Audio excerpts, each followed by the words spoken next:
And welcome to the Lobster Pot Podcast, or AKA Day 2 of Product Earth's Seminar Zone.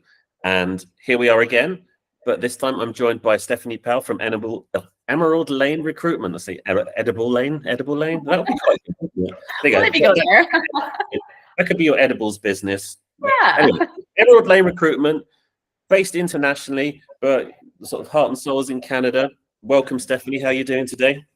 Hey Dave, I'm great today. Yes, I'm back in Toronto after some time in London and in Europe. So enjoying the fall days here. Excellent stuff. And your presentation, obviously you work in the recruitment space very much within the cannabis aspect of that. So it'd be good to find out a little bit more about what you do. And yeah, please go ahead and educate us. Fantastic. Well, for those I haven't met yet or who don't follow along on LinkedIn, I'm Stephanie Powell. So I am the founder of Emerald Lane Recruitment and head of Global Recruitment.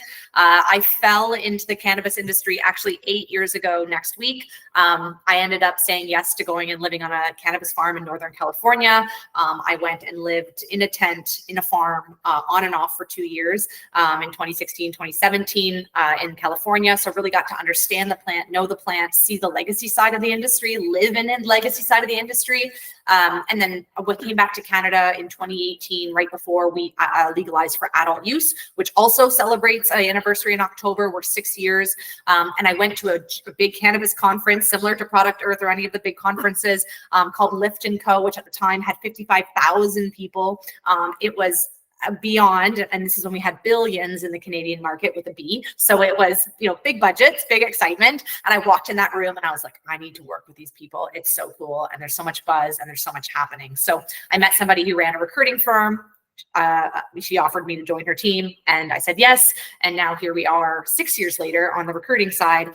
And I went on to start Emerald Lane Recruitment myself last year. One, because I am a global citizen. I already live across multiple continents. I live in multiple countries and really want to be able to empower the industry globally with some of the lessons that we did learn in Canada, as well as, I've been recruiting 4 years in Europe. So it's already bringing some of that leverage point. For me, my passion is people. We really focus on the people part of the industry.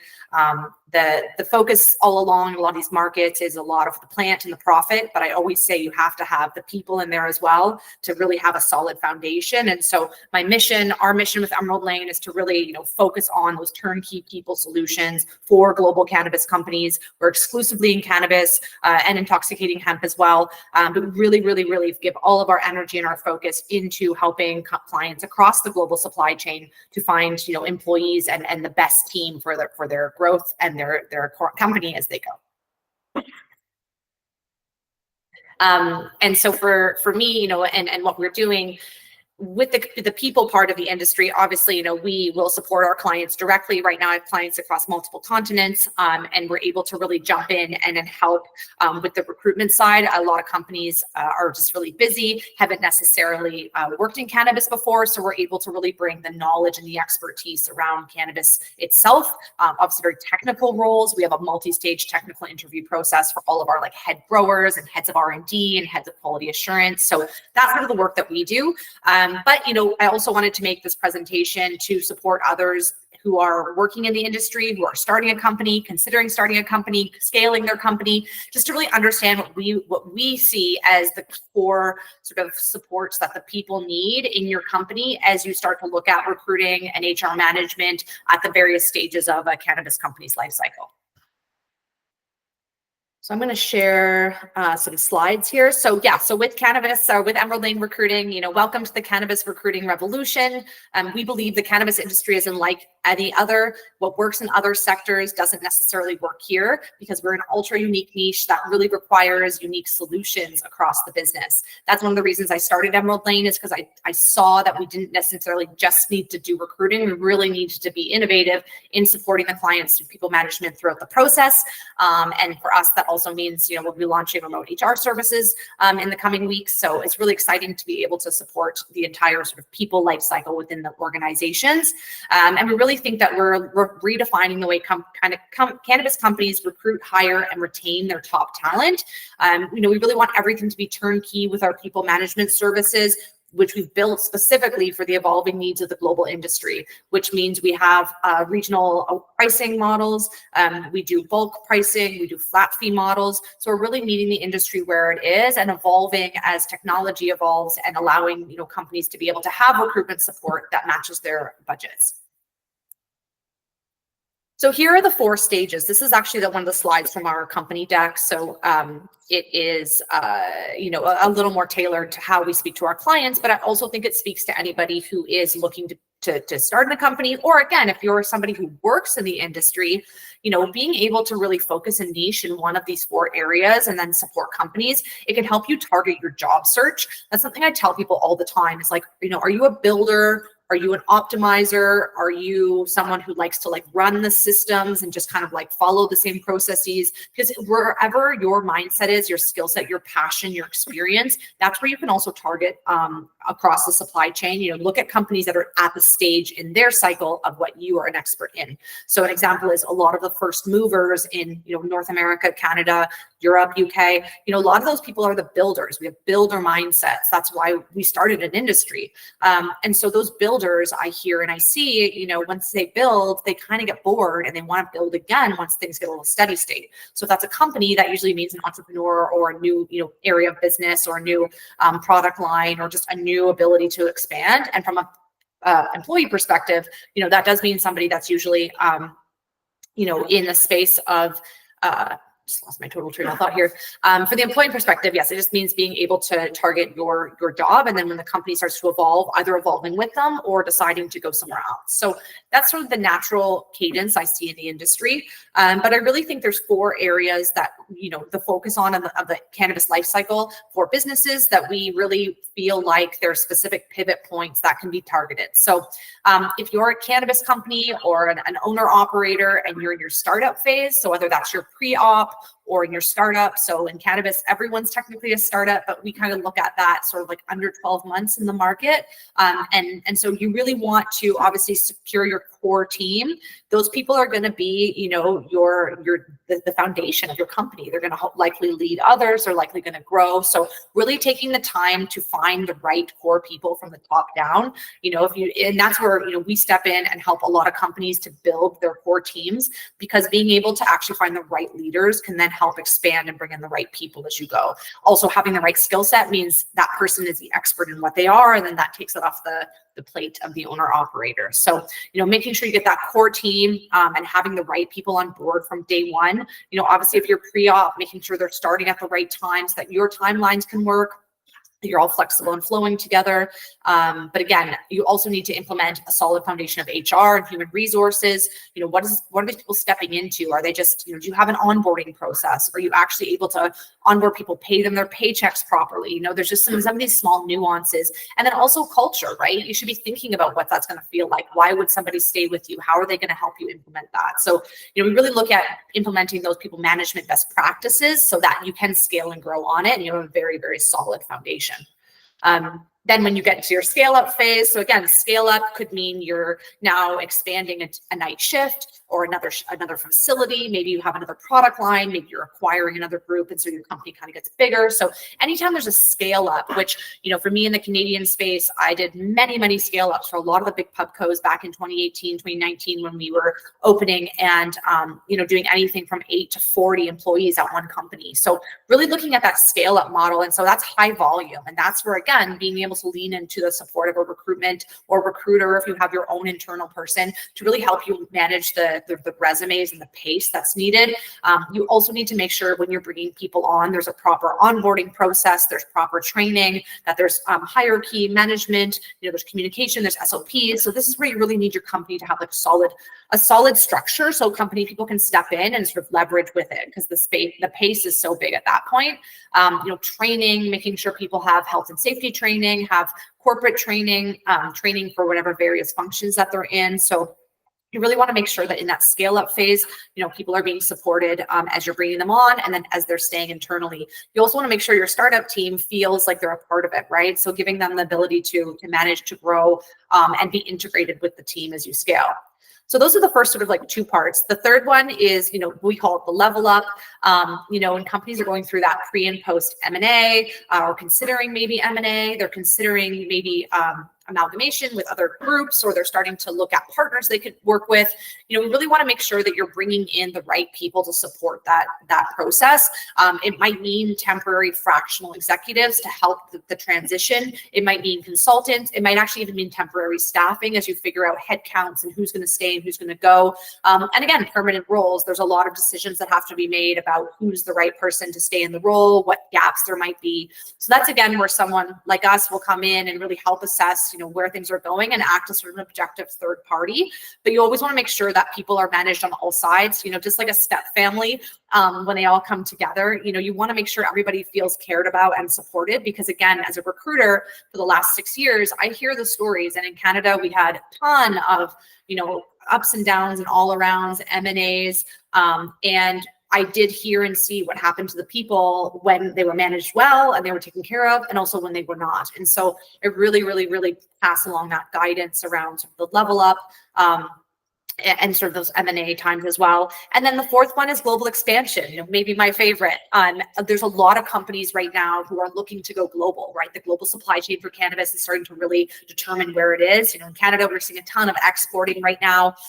Europe, we're seeing a ton of importing, exporting. We're seeing countries establish themselves about, who's going to do cultivation, and I think who's going to do the different parts of the supply chain as we figure out more countries go online. Australia, Israel, South Africa, Thailand, like South America. There's just so much happening. So there's a lot of companies going global, and obviously if you're going into a new market, who do you know to be good? Your network and your people in your own space, but who are the people in new markets? So that's again where we step in. We have a personal network of almost 12,500 people around the world. And so when a client comes to me needing to move into a new market or looking for their heads, I just did a global client looking to go into California. We were able to do their head of US as well. So, really looking at who are the people, what is the culture, what's the brand they have built, and then what are they looking to do in this new market, and how do we leverage that brand? How do we make sure that those people are vetted? How do we make sure that the people that we're bringing in to represent the company are the right ones? Because you only get one shot to go into a new market, right? So being able to really look at global expansion, also making those people that you bring in foreign places feel a part of the team, even if they're remote, whether that's training, whether that's corporate culture, whether that's meetings or an all staff, any way you can make people brought together, and also being able to translate the documents and the HR structures and functions you have into a new office, into a new country, making sure you're in compliance with other laws, payroll, all of that. So that's again how we work with our clients. And I think anyone who's considering global expansion really needs to think of some of the nuances for that. But it's really exciting to see it expand, and there are people all over the world who want to work for, leading cannabis groups, regardless of where they're coming from. So those are sort of the four areas that we think every company, should be focused on when they're coming to, various life cycle or milestones within their company. The people are such a critical component of your company. You can grow the best plants in the world. You could be making so much profit, but if you're having turnover of people, if you don't focus on them enough, that's a very short-lived success.